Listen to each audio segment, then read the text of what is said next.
Nouvelle défaite pour le Lyon Basket féminin. Les joueuses se sont inclinées 64-60 face à Arras, samedi soir au gymnase Mado-Bonnet. Malgré une semaine d'entraînement et de discussions intenses, les Lyonnaises ne parviennent pas à décrocher leur deuxième victoire de la saison en Ligue féminine. Une 8e journée de championnat très décevante pour les supporters comme pour l'équipe. Aujourd'hui, on n'est pas performant et voilà, faut affronter les choses et la vérité surtout. Reléguées à la 13e place du classement, les joueuses du LBF peuvent compter sur leur entraîneur pour impulser la révolte. Il va falloir qu'on s'en sorte.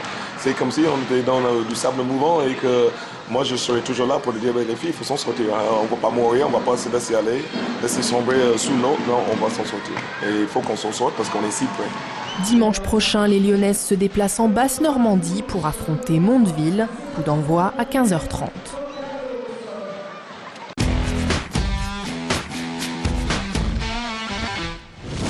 Bourgoin renoue avec la victoire en Pro D2. Après la déconvenue face à La Rochelle, le CSBJ s'est imposé ce dimanche 25-10 face à Tarbes à domicile.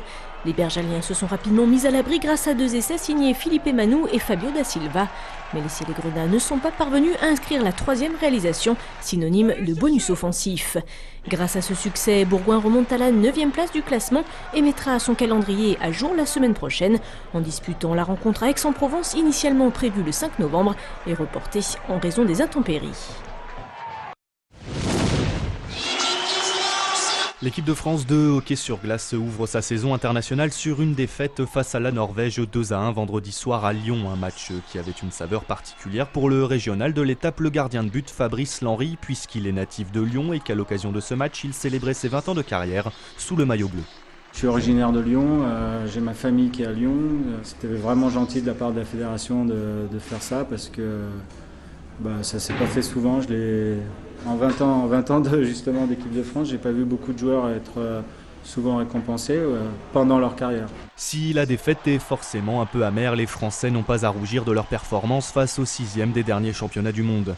De bon augure à 5 mois des mondiaux, où cette année encore l'objectif sera de se maintenir dans l'élite du hockey mondial. Pour cela, la France pourra compter sur l'expérience de tous ses expatriés, puisqu'aujourd'hui plus de la moitié de l'équipe de France est composée de joueurs évoluant à l'étranger. Ça les permet d'évoluer et avoir un rythme de jeu qui est beaucoup plus important qu'ils auraient eu en France et c'est important pour nous parce que le championnat du monde c'est un rythme très important et très intense. A noter que l'équipe de France a pris sa revanche sur la Norvège le lendemain à Grenoble puisque les Bleus l'ont emporté 4-3 après prolongation.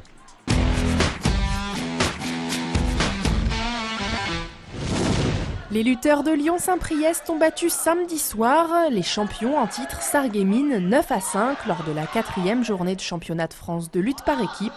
Alternant lutte libre et lutte gréco-romaine, les 7 sportifs de chaque équipe s'affrontent en 14 matchs de 2 fois 2 minutes. Vainqueurs 2 fois en 3 rencontres, les Sampriaux sont optimistes pour la suite de la saison.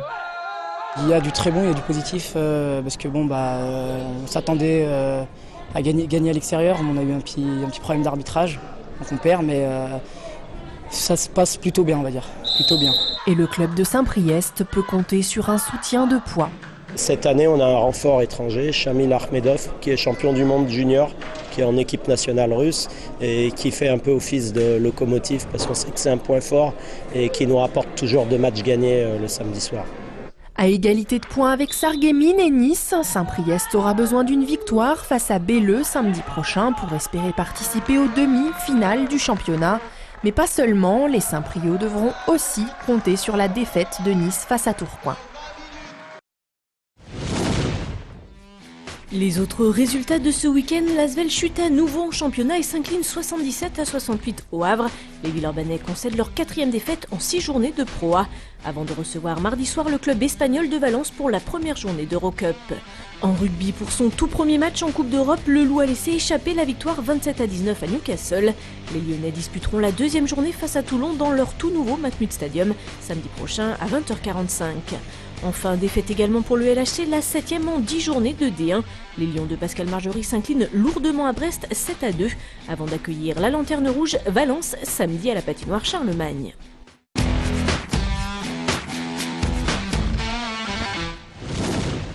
On a suivi la locomotive et voilà, carton plein pour le CPVE.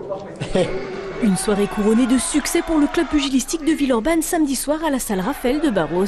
Le gala Star Power a en effet vu la victoire de ses 3 boxeurs vedettes, un succès au point pour Hakim Zulika et 2 KO pour Omar Lamiri et Michel Soro. Le boxeur villeurbanais champion d'Europe WBO Super Welter continue de passer des paliers. Il devrait bientôt défendre sa ceinture européenne et même plus. Et là, je prends d'abord une semaine de congé pour bien me reposer, récupérer. Et ensuite, normalement, je défends ma ceinture en janvier ou février, si tout se passe bien. À chaque fois, je dis Lyon, capitale de la boxe. Et bien Lyon, ça va être la capitale de la boxe parce que normalement, si tout va bien, donc on a la ceinture WBO Europe et normalement, fin 2012, on devrait peut-être faire une ceinture mondiale WBO. Invaincu chez les pros, Michel Soro a donc remporté samedi sa 18e victoire en autant de combats face à l'Estonien Sergei Melis. Et avant de monter sur un ring de niveau mondial, le Villeurbanais vise le titre de champion de France. Michel Soro est en effet le prochain challenger officiel pour ce combat. Pour cette deuxième édition des Foulées Majolan, c'est le Kényan Benjamin Kipkouri qui s'impose sur la distance reine, le 10 km en 31 minutes et 12 secondes. Une belle victoire pour ce coureur licencié à mes yeux et forcé de s'expatrier pour des raisons politiques, tout comme son compatriote et coéquipier du club Majolan, Sami Kemboy Kiplagat, qui finit 7e de la course. C'est des gens qui n'ont rien par rapport à la course à pied. L'association Matmani les aide à régulariser leur situation. Du coup, maintenant, ils peuvent courir en règle en France et puis vivre de leur sport.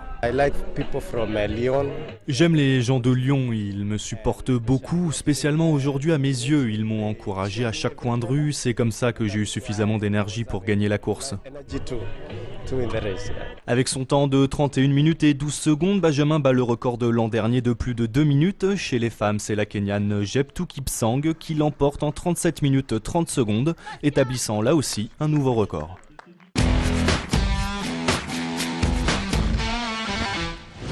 C'est très festif, on s'amuse beaucoup et puis on rigole beaucoup, vraiment c'est bien amusé. Les jambes, les pieds, ça fait mal. À la fin, ouais. Mais bon, on a la patate. 14 heures de course sur 2 jours, le marathon du fitness porte bien son nom. Comme chaque année depuis 7 ans, ils sont 300 à venir enchaîner V-Step et autres Step Touch. C'est des activités liées à la remise en forme. On découvre donc la Zumba bien entendu, on découvre le step, l'aérobic, les cours d'abdos fessés, les cours de danse. Avec une tendance de plus en plus marquée vers des cours très dansés, exemple avec le boom de la rentrée, la Zumba, 30% fitness, 70% danse sur des rythmes latinos. C'est tout simplement faire du sport tout en faisant la fête et en ayant l'impression d'être dans une boîte de nuit ou une grosse fête. Et c'est une manière aussi assez ludique de faire du sport.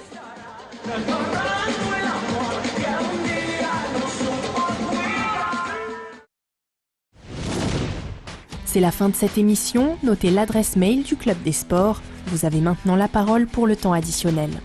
Juste pour passer un petit coucou à toute la communauté wallisienne de Lyon. Vive la Zumba sur TLM et dans le Club des Sports.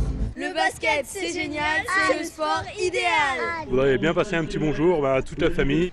Tout le sport, c'est sur TLM. Je passe un bonjour à Patrick Bonvarlet, mon entraîneur. Retrouvez tous les sports sur TLM. Vive le sport sur TLM. Un petit dédicace à tout Lyon et à Fake Audity, mon groupe. Salut. Vive le Club des Sports sur TLM.